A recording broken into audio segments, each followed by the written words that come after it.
പണി കൊടുക്കാൻ ജാഫിൻ മിടുക്കിയാണെന്ന് എല്ലാവർക്കും അറിയാം.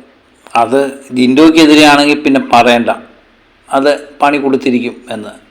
അപ്പം രാവിലെ ജാസ്മിൻ വെണ്ടയ്ക്ക അരിഞ്ഞുകൊണ്ടിരിക്കുകയാണ്. വെണ്ടയ്ക്ക അരിയാൻ വേണ്ടി വേറെ ഒരാളുടെ സഹായം കൂടെ ജാസ്മിൻ കേടുന്ന കണ്ടു. അപ്പോൾ ജിൻഡോ അതിനെ എതിർത്തുകൊണ്ട് പറഞ്ഞു, നിനക്ക് ചെയ്യാൻ പറ്റുമെങ്കിൽ ചെയ്താൽ മതി, വേറെ ആരുടെയും സഹായം ചെയ്യണ്ട, നോക്കണ്ട. കാരണം അവർ വന്ന് ചെയ്തിട്ട് പിന്നെ ക്രെഡിറ്റ് മൊത്തം അവർ എടുക്കാൻ, നിനക്ക് ചെയ്യാൻ വയ്യെങ്കിൽ ഞങ്ങൾ ചെയ്തോളാം എന്ന് പറയും. അപ്പം ജിൻഡോ കഴിഞ്ഞ പ്രാവശ്യം തന്നെ പലരും ചെയ്തു. അപ്പം ഒരു ദിവസം ചെയ്ത് കാണാം, ചെയ്തിട്ട് ലാലേട്ടൻ്റെ മുന്നിൽ എല്ലാ ക്രെഡിറ്റും അവർ കൊണ്ടുപോയി. അവസാനം ഇവർ വീണ്ടും അടുക്കള കിച്ചൺ ടീമിലാക്കി വരികയൊക്കെ ചെയ്തു.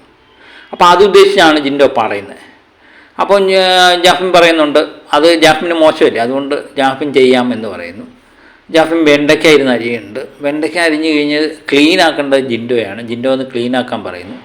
ജിൻഡോ അവിടെ ചെന്ന് നോക്കിയപ്പോൾ ഒരു വെണ്ടയ്ക്ക അരിഞ്ഞതല്ല, അവിടെ തറയും മൊത്തം ആ വെണ്ടയ്ക്കയുടെ വേസ്റ്റുകൾ മൊത്തം എടുത്തിട്ടുണ്ട്. മണ്ടയ്ക്കിരുന്നാണ് അരിയുന്നത്, പക്ഷേ ആ വേസ്റ്റ് മൊത്തം താഴെ ഇട്ടേക്ക് വന്നിട്ട് ജിൻഡോയ്ക്ക് പണി കൊടുത്തതാണ്. ജിൻഡോയെ കൊണ്ട് അത് പരമാവധി തൂപ്പിക്കുക എന്നുള്ള തന്ത്രമാണ് ഈ ജാസ്മിൻ പ്രയോഗിച്ചതെന്നുള്ളത്. ജിൻഡോ എല്ലാവരെയും വിളിച്ച് കാണിക്കുന്നുണ്ട്, പവർ ടീമിനെയും ക്യാപ്റ്റനെയും ഒക്കെ വിളിച്ച് കാണിക്കുന്നുണ്ട്.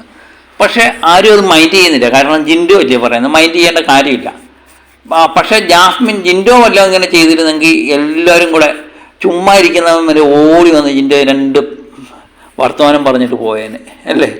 ആ അവസ്ഥയാണ് ഇപ്പോഴും ബിഗ് ബോസ് വീട്ടിൽ. ഇപ്പം നമ്മൾ ലൈവ് കണ്ടു കഴിയുമ്പോൾ ജിൻഡോയെ പറ്റി എപ്പോഴും എന്തിനായി ഈ വീഡിയോ ഇടുന്നതെന്ന് ചോദിച്ചാൽ ഇങ്ങനെയൊക്കെ തന്നെയാണ് അവിടെ നടക്കുന്നത്. അതുകൊണ്ടാണ് നമുക്ക് പറയാതിരിക്കാൻ വയ്യ. ഇപ്പം തന്നെ നമ്മൾ ലൈവ് കണ്ടുകൊണ്ടിരിക്കുമ്പോൾ ഇവക്ക് എന്തോ ഇതിൻ്റെ ഫോക്കേടായി പാവം മനുഷ്യനോട് ഇങ്ങനെ കാട്ടുന്നതെന്ന് തോന്നിപ്പോയി.